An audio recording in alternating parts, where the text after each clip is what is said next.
Resident Evil 9 needs to avoid the mistakes of Resident Evil 6.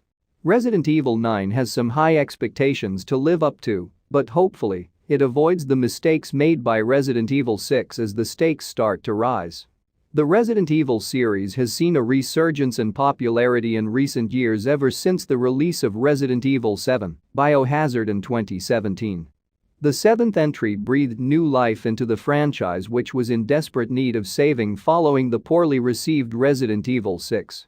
While there are certainly merits to every game in the series, most Resident Evil fans are willing to admit that the level of quality greatly varies from game to game, but that Resident Evil 7 and Resident Evil Village have done a lot to get the series back on track.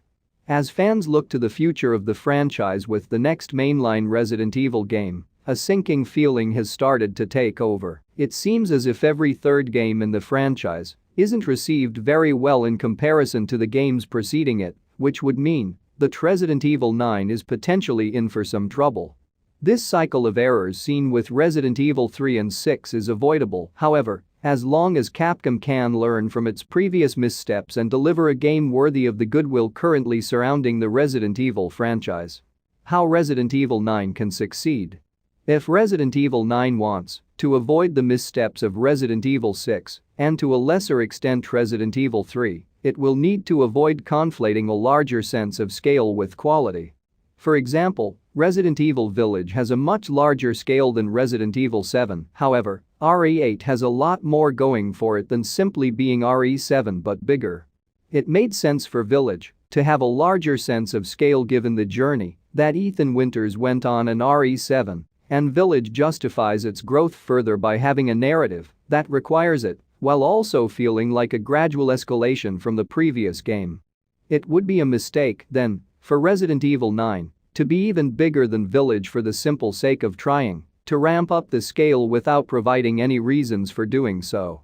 Resident Evil 6 had far too many plates spinning to be seen as an accessible and cohesive story, paired with a sense of scale that didn't feel earned. With how RE7 and 8 have handled things, by keeping the story focused around the Winters family, it seems like Capcom might be learning. The action scenes towards the end of Resident Evil Village has some fans worried that the franchise might ditch the horror and lean back into big, over-the-top action once more. Hopefully, Capcom takes its lessons learned to heart and sticks to what makes the franchise great.